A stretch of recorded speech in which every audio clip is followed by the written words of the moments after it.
예, 지금부터 제 4차 최고위원회를 속회하도록 하겠습니다. 예, 오늘 대북 특사단이 조금 전에 평양으로 출발을 했습니다. 문재인 대통령께서 9월 중에 남북 정상회담을 할 예정인데, 이번 특사단이 그 일정과 의제를 오늘 가서 이제 조율을 하고 할 예정입니다. 이에 앞서서 트럼프 대통령하고 문재인 대통령이 그 전화로 오랫동안 그 통화를 해서 대화를 나누셨는데, 유엔 총회에서 만나서 더 속 깊은 대화를 하기로 그렇게 논의가 되었다고 합니다. 지금 북미 간의 정전선언과 비핵화 문제 가지고 서로 간에 협의를 하고 있는데, 이번 특사단이 그 문제에 관해서도 진전이 이루어지도록 역할을 많이 할 것을 기대를 하고 있습니다. 그리고 남북 정상회담이 9월에 이루어지면 보다 더 한층 격이 높은 그런 대화를 통해 가지고 남북 간에도 경제교류 협력이 이루어지고 북미 간에도 정전선언과 비핵화가 더 논의가 이루어지도록 그 정상회담의 많은 역할을 하기를 기대하고 있습니다. 한반도 문제에 관해서는 우리는 당사자입니다. 그러면서 또 중재자이기도 합니다. 당사자와 중재자의 역할을 보다 더 잘할 수 있도록 당에서도 뒷받침을 하도록 하겠습니다. 그리고 오늘부터 저는 각계각층의 의견을 수렴하는 그 방문을 하도록 하겠습니다. 그 노총그룹, 또 경총, 상공회에서 이런 분들을 만나 뵙고 의견을 많이 들어서 지금 정부가 추진하고 있는 포용성장에 맞춰서 이루어지는 경제사회 노동위원회 출발에 앞서서 많은 의견을 들어서 그의 당정청 간의 협의를 통해서 반영하도록 그렇게 하겠습니다. 이제 추석이 얼마 안 남았습니다. 한 3주 정도 남았는데, 추석에 맞이해서 여러 가지 물가를 안정화시키고 교통에 불편이 없도록 하는 정부의 그 사전 준비를 하도록 정부에다 촉구하고 협의를 해서 가능한 한 이번 추석이 풍요롭고 즐거운 명절이 되도록 노력을 하겠습니다. 특히 금년에는 아주 폭염이 있고 또 태풍도 일부 지나가고 그래서 농작물 작황이 별로 안 좋은 것들이 많이 있다고 지금 전해지고 있습니다. 그런 부분에 대해서도 수급을 잘 조절해서 그 국민들의 부담이 되지 않도록 정부하고 협의를 하도록 하겠습니다. 이상입니다. 특사단이 완전한 비핵화, 항구적 평화 달성을 위한 귀한 성과를 가지고 귀환하기를 기대합니다. 국회도 이번 정상회담을 계기로 남북관계 진전에 맞춰 보다 적극적인 역할을 찾아야 합니다. 과거 역사를 보면 남북관계 개선에 보수와 진보의 구분은 없었습니다. 그러나 야당 일각은 여전히 비준 동의에 부정적입니다. 냉전적 사고에서 벗어나지 못한 것이라면 이제는 인식의 전환이 필요합니다. 1972년 박정희 정부에서 7.4 남북 공동성명을 발표했고, 1991년 노태우 정부에서 남북 기본 합의서를 주고받았습니다. 이런 기반 위에서 2000년 6.15 남북 공동선언, 2007년 14 남북 정상선언이 이어졌습니다. 과거 남북 합의들이 국회에서 법적 기반을 갖췄더라면 남북관계는 보다 안정적으로 이어졌을 것입니다. 이번만큼은 국회도 남북관계 개선에 제 역할을 해야 합니다. 판문점 선언을 법적, 제도적으로 뒷받침하라는 국회를 향한 국민들의 요구도 확고합니다. 그렇기 때문에 빠른 시일 내에 판문점 선언에 대한 기준에 국회에서 합의가 도출되기를 기대합니다. 그리고 여야가 남북 정상회담에 같이 갈 수 있도록 노력하겠습니다. 북한의 비핵화 의지를 의심만 하지 말고 남북 정상회담에서 직접 확인했으면 합니다. 여야가 함께 국회를 대표해서 남북 정상회담에 갈 것을 다시 한번 요청드립니다.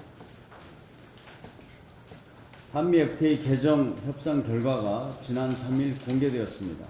이번 개정안의 핵심 분야는 자동차입니다. 개정안에는 미국 측이 요구해왔던 몇몇 사항이 반영되었습니다.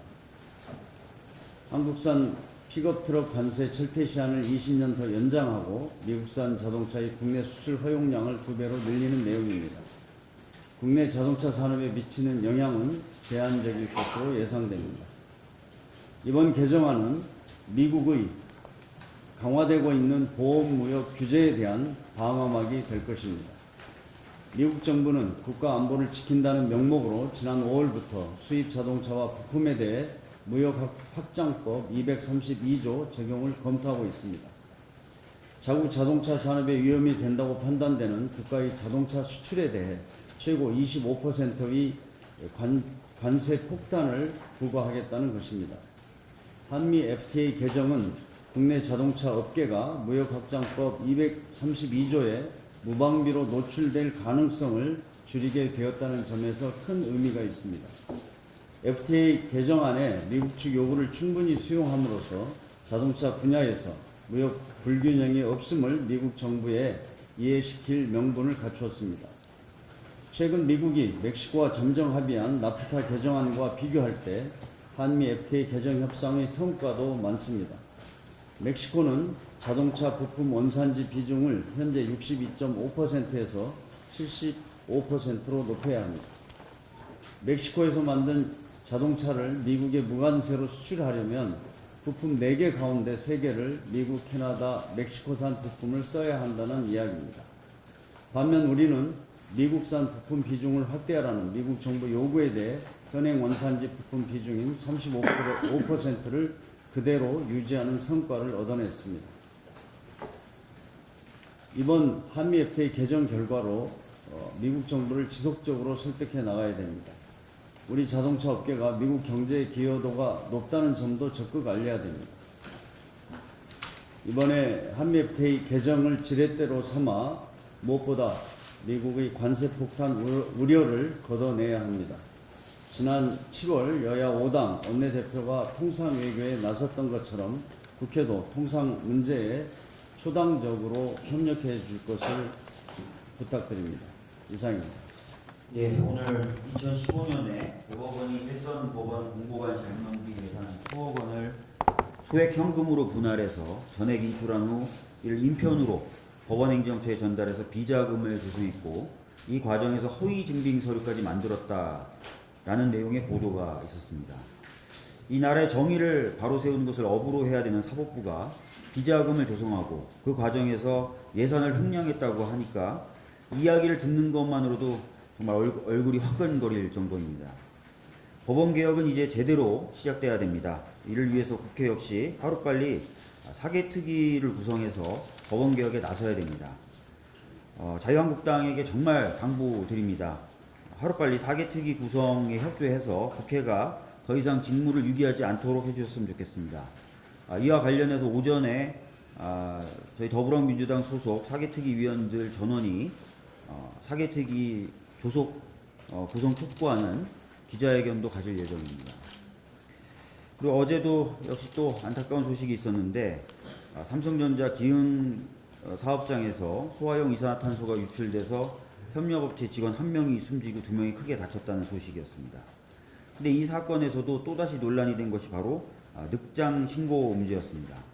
경기도 소방재난본부가 다른 쪽에서 사고 소식을 듣고서 삼성전자에 수차례 확인 전화를 했지만 연락이 되지 않았고 사고 발생 2시간이 지나서야 신고를 했다는 보도가 있었습니다. 그런데 이런 늑장 신고는 이번이 처음이 아니죠. 2013년, 2014년 삼성전자 화성 수원 사업장의 유해물질 노출 사고 때도 역시 늑장 신고를 하지 않았냐는 지적이 있었습니다. 삼성은 매번 이런 일이 있을 때마다 앞으로는 신속하게 신고하겠다고 했지만 변한 모습을 보여주지 못하고 있습니다. 제가 봤을 때 이것은 소방기본법 위반으로 보여집니다. 철저하게 수사돼야 되고 책임이 있다면 그 책임을 져야 할 것입니다. 그리고 이때만 넘기면 된다는 식의 기업 태도가 앞으로도 계속 용인이 된다면 안전사고, 기업범죄, 이런 것들의 고리를 끊을 수 없을 것이라고 생각합니다. 기업이 국민의 생명과 안전을 희생해서 돈을 벌 수 없는 사회가 되어야 됩니다. 기업의 안전관리 위반 범죄를 처벌하고 징벌적인 손해배상을 물리는 징벌적 손해배상 제도가 도입돼야 될 것입니다. 국회가 입법으로 이런 변화를 이끌어낼 수 있도록 노력하겠다는 말씀을 드리겠습니다. 이상입니다. 특사단이 좋은 결과를 보기를 간절하게 기원하겠습니다. 한반도 평화정착은 공동번영, 민족 공동번영의 조건이기도 하지만 우리 역사의 한 아픈 상처를 정상화시키는 것이기도 합니다. 일제 식민지 지배의 어떤 연장선 위에 있는 분단체제를 극복하는 것이야말로 우리가 역사에서 보다 더 떳떳해지고 우리 후손들에게 자랑스러운 대한민국을 물려줄 수 있는 길일 것입니다. 그래서 저는 이번 이 특사단이 김정은 국무위원장의 어떤 언질, 그러니까 적어도 비핵화 어떤 일정에 대한 언질을 받아오고 또 기대합니다. 그것이 뉴욕에서 9월 말 종전선언으로 이어진다면 우리 민족에게뿐만 아니라 세계에도 큰 뉴스가 될 것입니다. 더 이상 국제사회가 우리에게 분단의 고통을 감내하라고 요구하지도 않을 것이고 요구해서도 안 된다고 저는 확신합니다. 야당도 한반도 평화정착의 길에 적극적으로 나서는 것이 최소한의 도리가 아닌가 이렇게 생각을 합니다. 제가 정기국회에서 반드시 가짜뉴스 대책법을 통과시키자고 제안을 했는데요. 여야가 이 문제에 이견을 가질 일은 아니라고 봅니다. 이미 임계점을 넘었고 너무나 폐해가 심각하기 때문에 이미 사회 악의 수준에 이르렀다고 보고 있습니다. 사실 저작권을 위반한 것은 재빨리 인터넷에 삭제가 되는데 가짜뉴스는 그렇게 이루어지지가 않고 있습니다. 이 정의 문제 때문에 입법 논의가 본질을 비켜가고 있는데 최소한 다음 4가지 정도만이라도 합의가 된다면 저는 가능하다고 봅니다. 가짜뉴스로 어떤 것을 가짜뉴스로 규정할 것인가 하는 건데 첫 번째는 언론중재위원회에서 그 내용이 사실이 아니라고 결정한 정보, 두 번째는 언론사가 유통한 정보 가운데 언론사 스스로 정정보도 등을 통해서 사실이 아니라고 인정한 정보, 세 번째 법원의 판결 등에 의해서 그 내용이 사실이 아니라고 판단된 정보, 네 번째 중앙선거관리위원회가 허위 사실로 공표하고 지역이나 성별 비하 또는 모욕으로 삭제를 요청한 정보, 이 4가지에만 우선 동의를 해주면 논의가 굉장히 진전돼서 성과를 볼 수 있을 것이다 이렇게 확신합니다. 야당에 거듭 촉구드립니다. 고맙습니다. 네, 어제 제주지방노동에서 제주 사상 사건 수명 18명이 낸 이 정부를 상대로 해서 낸 재심 청구 사건을 받아들여서 재심 개시 결정을 내렸습니다. 참 잘한 것으로 환영하는 바인데 70년 전 당시 새삼 당시에 아무 이유 없이 그냥 끌려가서 불법적인 군사 재판을 받고 고문당하고 그래서 서삼 수형인들의 피맺힌 이 억울함을 이 재심 개시 결정으로 해가지고 풀어줄 수 있는 계기가 되어서 진심으로 우리가 환영을 한다고 생각을 합니다.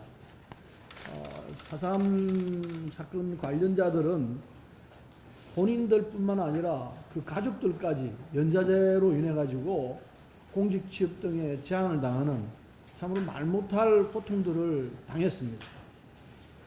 1999년에 이 찾아진 명부에 따르면은 4.3 수용인들이 2,500명이 넘는 것으로 파악됐지만은 대부분 행방불명되고 또 검은 후유증으로 돌아가시고 이래가지고 생존자로 신고된 인원이 33명에 불과합니다.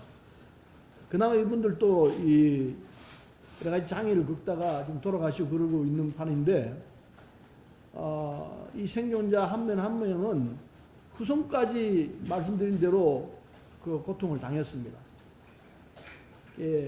연좌제로 인해 가지고 공직 취업에 제한을 받고 그뿐만 아니고 사회적으로 얼마나 고통을 당했는지 이 후손들 본인들 아니면은 이 고통을 다 설명을 할 수가 없을 겁니다. 그래서 한국 땅에 살 수 없어 가지고 다른 나라로 간다든지 일본으로 밀항한다든지 이런 사태가 또 있었습니다. 우리가 잘 아는 사실입니다.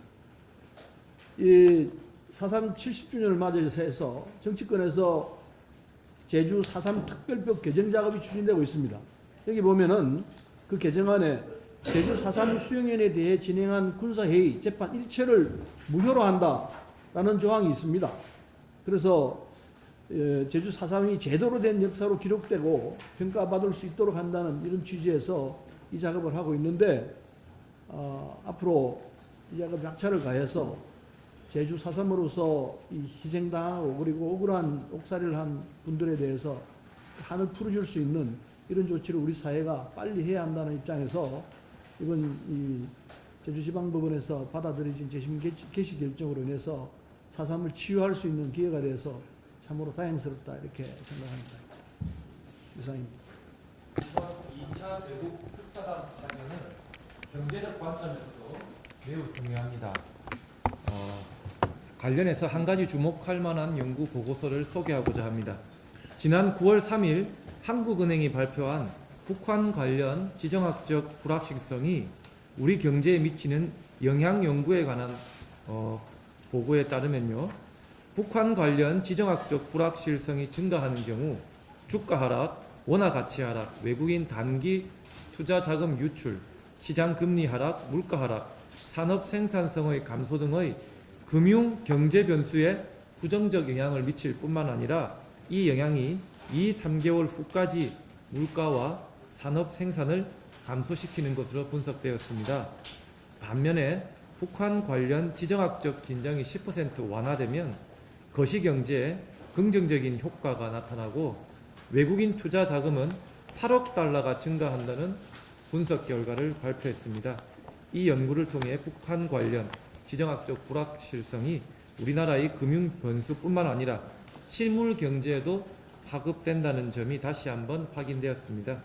이번 대북 특사단은 한국 전쟁의 연내 종전선언, 한반도의 비핵화를 통한 항구적인 한반도 평화체제 확립이 민족의 염원일 뿐만 아니라 우리나라가 사회 경제적으로 한 단계 더 발전하기 위한 필수 불가결한 요소임을 인식하여 철저한 준비를 통해 노력해 주기를 부탁드립니다. 이상입니다. 우리하고 피해자 할머니들의 소식을 좀 말씀드리고자 합니다. 지금 생존해 계신 분이 27분이십니다. 그 중에서 지금 암 투병 중이신 김복동 할머니께서 이틀 전에 하신 빗속에서 이른 시위를 했습니다.